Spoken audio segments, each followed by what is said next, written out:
Morning students, how are you all? I hope you will be fine because you have to fine. तो आज का कार्य क्या करना है, कैसे करना है, हम उसे करने से पहले प्रश्नोत्तर करने हैं हमें, तो एक बार पाठ को तो दोहराना पड़ेगा, तो प्रश्नोत्तर पे चर्चा करने में थोड़ी आसानी होगी। शुरू करते हैं। एक थी स्वाति। स्वाति के गांव के स्कूल में 8वीं कक्षा तक की पढ़ाई होती थी। वह पढ़ाई लिखाई में बहुत अच्छी थी। उसने गांव के स्कूल की पढ़ाई पूरी कर ली थी। उसे 8वीं कक्षा में प्रथम स्थान मिला था। उसकी पढ़ाई में बहुत रुचि थी। उसकी रुचि के कारण उसके पिता ने शहर के एक स्कूल में उसे 9वीं कक्षा में प्रवेश दिलवा दिया। स्कूल में छात्रावास था। स्वाति भी छात्रावास में रहने लगी। स्कूल में छात्राएं अनुशासन के साथ रहती थीं। आवश्यकता पड़ने पर लड़कियां अपनी रक्षा आप कर सकें, इसके लिए उन्हें जूडो कराटे भी सिखाए जाते। लड़कियां बहुत ध्यान से जूडो कराटे सीखती। स्वाति को जूडो कराटे सीखने में बहुत आनंद आता। कुछ दिन के अभ्यास से वह जूडो कराटे की अच्छी खिलाड़ी बन गई। छात्रावास में प्रतिदिन सोने से पहले छात्राएं सभा भवन में इकट्ठी होकर गायत्री मंत्र का पाठ करती। इसके बाद उन्हें निडर और साहसी बनने की शिक्षा दी जाती। अन्य लड़कियों की तरह स्वाति बहुत ध्यान से सारी बातें सुनती। प्रतिदिन की ऐसी शिक्षा के कारण उसके अंदर आत्मविश्वास भर गया। दशहरा अवकाश के दिनों में वह अपने घर गई। एक दिन उसके माता पिता और छोटे भाई बहन एक संबंधी के यहाँ विवाह में गए। घर में स्वाति और उसके दादा दादी ही थे। आधी रात हो चुकी थी। स्वाति को नींद नहीं आ रही थी। उसके दादा दादी गहरी नींद में सोए हुए थे। उसे घर के आंगन में कुछ आहटें सुनाई दी। उसे संकट का आभास हुआ। वह घबरा गई, लेकिन उसने साहस नहीं छोड़ा। वह संकट से बचाव का रास्ता सोचने लगी। उसकी दृष्टि एक कोने में रखे गैस के सिलेंडर पर टिक गई। उसमें खेतों में छिड़काव करने वाली विषैली गैस भरी थी। उसने दिन में ही अपने पिता से इसके छिड़काव के विषय में पूछा था। उसके पिता ने विधि बताते हुए कहा था, वायुमंडल में इसकी मात्रा बढ़ने से उसमें सांस लेने वाला व्यक्ति मरेगा नहीं तो बेहोश अवश्य हो जाएगा। उसे गैस के छिड़काव में बचाव का रास्ता दिखाई दिया। उसने अपने मुंह पर छिड़काव के समय लगाया जाने वाला सुरक्षा मुखौटा लगाकर पीठ पर सिलेंडर टांग लिया। आंगन में चोरों की गतिविधियां बढ़ गईं। उन्होंने छत पर चढ़ने के लिए गांठ बंधा रस्सा फेंका। गांठ नहीं अटकी। इतने में स्वाति पीठ पर सिलेंडर लाद मुंह पर सुरक्षा मुखौटा लगाकर सीढ़ियों से चुपके चुपके छत पर पहुंच गई। चोर बिना किसी भय के अंदर घुसने की तैयारी कर रहे थे। उधर स्वाति धीरे धीरे आंगन की छत से किनारे तक पहुंच गई। अंधेरी रात थी। आंगन में खड़े व्यक्ति उसकी परछाई नहीं देख पाए। उसने गैस का छिड़काव शुरू कर दिया। आंगन में खड़े व्यक्तियों पर गैस का प्रभाव होने लगा। उन्होंने खांसना शुरू कर दिया। आंगन का सारा वायुमंडल विषैली गैस से भर गया। 2 चोर खांसते खांसते आंगन में गिर पड़े और 2 लड़खड़ाते हुए भाग खड़े हुए। स्वाति ने छत पर बचाओ बचाओ पुकारना शुरू कर दिया। आसपास के घरों के व्यक्ति लाठियां लेकर स्वाति के घर के आंगन में पहुंच गए। उन्होंने आंगन में पड़े दोनों चोरों को रस्सी से लपेटकर पेड़ में बांध दिया। पुलिस को बुलाया गया। पुलिस चोरों को पकड़कर ले गई। स्वाति ने अपनी सूझबूझ से घर को चोरों से बचाया और उन्हें पकड़वा दिया। यह समाचार पत्र पत्रिकाओं में प्रकाशित हुआ। जब अवकाश के बाद वह स्कूल गई तो पहले ही दिन मंच पर बुलाकर उसे पुरस्कार दिया गया।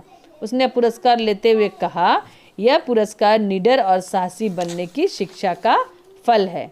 अब हम आते हैं इसके प्रश्नोत्तर पे। स्वाति का शहर के स्कूल में दाखिला क्यों करवाया गया था? स्वाति को पढ़ने में बहुत रुचि थी और उसके गांव में 8वीं तक का ही स्कूल था, इसलिए आगे की पढ़ाई के लिए उसका दाखिला शहर के स्कूल में करवाया गया था। स्वाति को गैस के छिड़काव में बचाव का क्या रास्ता दिखाई दिया? स्वाति को गैस के छिड़काव में चोरों को बेहोश करके अपने बचाव का रास्ता दिखाई दिया। स्वाति को गैस के छिड़काव में चोरों को बेहोश करके अपने बचाव का रास्ता दिखाई दिया। विषैली गैस का चोरों पर क्या असर हुआ? विषैली गैस के कारण 2 चोर लड़खड़ाते हुए बेहोश होकर आंगन में गिर गए। विषैली गैस के कारण 2 चोर खांसते खांसते आंगन में बेहोश होकर गिर पड़े और 2 चोर लड़खड़ाते हुए भाग खड़े हुए। स्वाति को पुरस्कार क्यों दिया गया? स्वाति को उसके साहसी और निडर होने के लिए पुरस्कार दिया गया। अब अगला प्रश्न, उचित उत्तर पर सही का चिन्ह लगाएं। ये बहुवैकल्पिक प्रश्नोत्तर है। छात्रावास में प्रतिदिन सोने से पहले सभा भवन में छात्राएं कौन से मंत्र का जाप करती थीं? प्राणायाम, गायत्री, आचमन। प्राणायाम नहीं, गायत्री मंत्र। यस, तो हम ये गायत्री वाले में टिक करेंगे। ठीक है। फिर दूसरा प्रश्न, स्वाति के माता पिता और बहन भाई शादी में कहाँ गए थे? संबंधी के घर, पड़ोसी के घर, मित्र के यहाँ। संबंधी के घर, पड़ोसी तो उसे बचाने आए थे, है ना, तो संबंधी के घर में टिक करेंगे। अब आते हैं हम किताब में करने वाले कुछ कार्य हैं आपके, जैसे योजक चिन्ह लगा के वाले शब्द। जैसे जूडो के साथ कराटे है, तो सभा के साथ क्या होगा? समिति, सभा समिति। ठीक है। खांसते खांसते, सूझ बूझ, आस पास, पढ़ाई लिखाई। ठीक है। जूडो कराटे, सभा समिति, खांसते खांसते, सूझ बूझ, आस पास, पढ़ाई लिखाई। ओके। अगला आते हैं, शब्दांश को चुनकर शब्द के आगे लगा के शब्द को पूरा करना है। जैसे भाव के आगे हम जोड़ेंगे अभाव नहीं, सुभाव नहीं, प्रभाव। यस, प्र जोड़ेंगे तो शब्द कंप्लीट होगा प्रभाव। सफलता के आगे जोड़ेंगे प्रसफलता, सुसफलता, विसफलता, असफलता। सफलता का जस्ट अपोजिट होता है, वो उल्टा शब्द बनेगा असफलता। रक्षा के आगे 2 अक्षर और बच गए, सु और वी। वी रक्षा तो होगा नहीं, सुरक्षा होगा, तो स में हरस उ की मात्रा रक्षा के आगे लगाएंगे, शब्द कंप्लीट होगा सुरक्षा। ठीक है। और लास्ट में एक बच गया जय और उधर बच गया वी, तो वी को जय से मिला देंगे और शब्द आपका कंप्लीट हो जाएगा विजय। उसके बाद हम आते हैं आखिरी प्रश्न में, अपने स्कूल की एक दिन की गतिविधियां लिखिए। उसमें वो आपको खुद से लिखना है। जैसे प्रार्थना सभा, लास्ट ईयर जो आपने क्लास किया था, प्रार्थना मतलब असेंबली। ठीक है।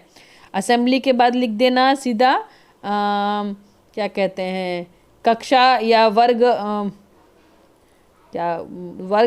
कक्षा समय करके लिख दोगे, आप टाइम लिख दोगे लंच के पहले वाला। ठीक है। फिर उसके बाद में लिख दोगे मध्यांतर मतलब लंच टाइम। ठीक है। उसके बाद लिख दोगे कोई भी एक खेल क्या कहते हैं उसको, खेल का कोई पीरियड, गेम का जो लिखते थे, खेल का एक पीरियड लिख के समय एग्जैक्ट ज़रूरी नहीं है, बस आपको ये कॉलम फिल करना है, तो अंदाजे से आपको खुद भरना है। प्रार्थना सभा, कक्षा समय, मध्यांतर, फिर उसके बाद खेल और उसके बाद आखिरी में छुट्टी अवकाश। छुट्टी अवकाश नहीं, छुट्टी। ठीक है। और उसका समय और गतिविधियाँ कि उस समय क्या क्या होता है। प्रार्थना सभा में क्या करते हो? प्रार्थना करते हो। कक्षा समय में पढ़ाई करते हो। मध्यांतर में भोजन करते हो। उसके बाद खेल के समय में खेलते हो और आखिरी जो है छुट्टी के समय में घर जाते हो। बस ये आज का कार्य है आपका, बाकी अगले दिन के लिए रहने देते हैं। Till then bye bye, take care. Okay, कुछ ज़्यादा हो गया, लंबा खींच गया, कोई बात नहीं, फिर कल मिलते हैं। Bye bye.